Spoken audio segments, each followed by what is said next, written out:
నాటి కేంద్ర కార్యాలయాలపై సోలార్ ప్యానెల్ను ఏర్పాటు చేయాలని కేంద్రం నిర్ణయించింది. ఫిబ్రవరి 13వ తేదీన ప్రధాని నరేంద్ర మోదీ ఈ సూర్యఘర్ యోజన పథకాన్ని ప్రారంభించారు. ఆ సందర్భంలో ప్రధాని కీలక వ్యాఖ్యలు చేశారు.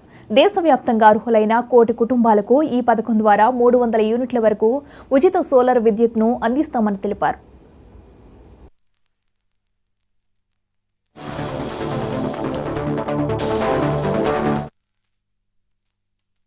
ప్రధానమంత్రి నరేంద్ర మోదీ అధ్యక్షతన జరిగిన కేంద్ర కేబినెట్ సమావేశంలో కీలక నిర్ణయాలు తీసుకున్నారు. పీఎం సూర్యఘర్ యోజనకు కేంద్ర కేబినెట్ ఆమోదం తెలిపింది.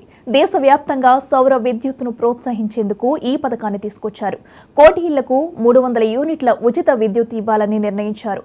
2025 నాటికి ప్రతి కేంద్ర ప్రభుత్వ కార్యాలయం మీద రూఫ్టాప్ సోలార్ వ్యవస్థను ఏర్పాటు చేస్తారు. రూఫ్టాప్ సోలార్ ఏర్పాటుకు ప్రభుత్వ వెబ్సైట్లో దరఖాస్తులను స్వీకరిస్తారు.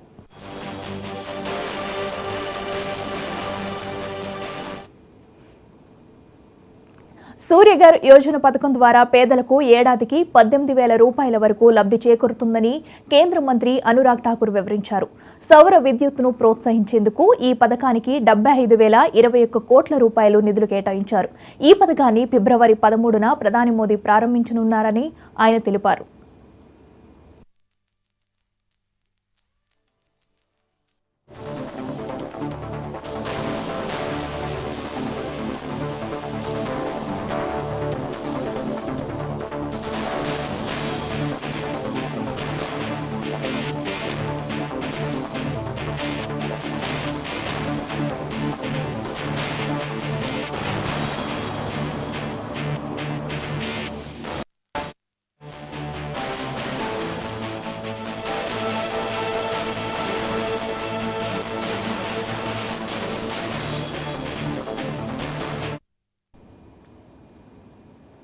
ఇవి బులెటిన్ అప్డేట్.